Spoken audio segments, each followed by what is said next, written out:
Ang brown sugar ay isang kilalang pampatamis sa mga inumin at pagkain gaya ng tinapay. Ito ay may taglay na molasses na kilalang mapagkukunan ng mga mahahalagang mineral tulad ng potassium, calcium, magnesium at phosphorus. Maliban dyan, mayroon ding bitamina ang brown sugar na nakakatulong upang magpaganda ng balat at proteksyon laban sa epekto ng pagtanda.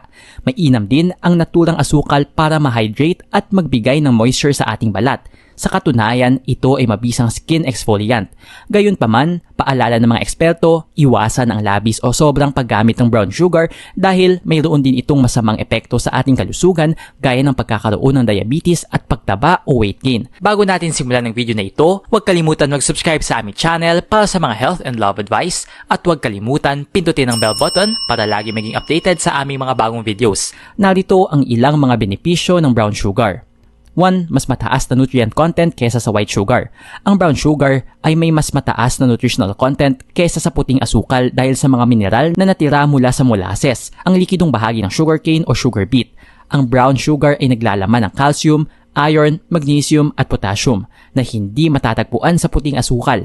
Ang mga minerals na ito ay mahalaga para sa pagpapatibay ng buto, pagpapabuti ng blood circulation at pagpapanatili ng tamang electrolyte balance sa katawan.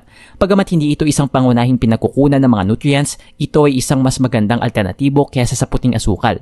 2. Mas mababang glycemic index. Ang brown sugar ay may slightly mas mababang glycemic index o GI kaysa sa puting asukal.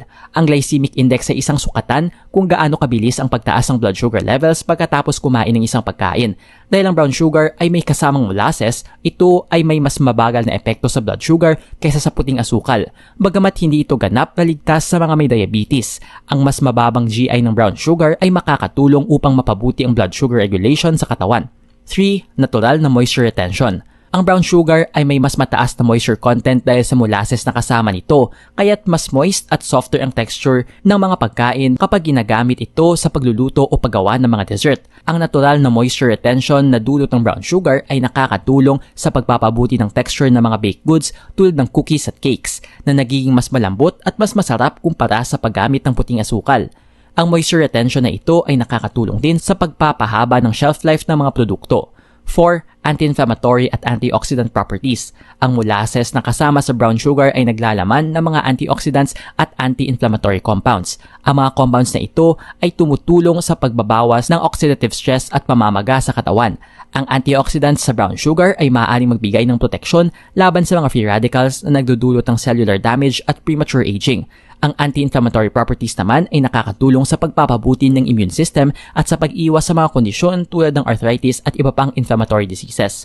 5. Energy source. Tulad ng puting asukal, ang brown sugar ay isang mabilis na pinagkukunan ng energy para sa katawan. Dahil sa mataas na carbohydrate content nito, mabilis itong nagbibigay ng enerhiya na magagamit sa katawan para sa mga aktibidad tulad ng physical exercise o kahit na sa simpleng araw-araw na gawain. Habang ang mga refined sugars tulad ng white sugar ay mabilis magdulot ng sugar crash o pagbaba ng enerhiya pagkatapos ng mabilis na spike, ang brown sugar ay may mas gradual na epekto sa energy levels dahil sa mga nutrients na kasama sa molasses. Nag-enjoy ka ba sa video ito? Please hit the like button and subscribe sa aming channel para sa iba pang video tulad nito. Salamat sa panonood!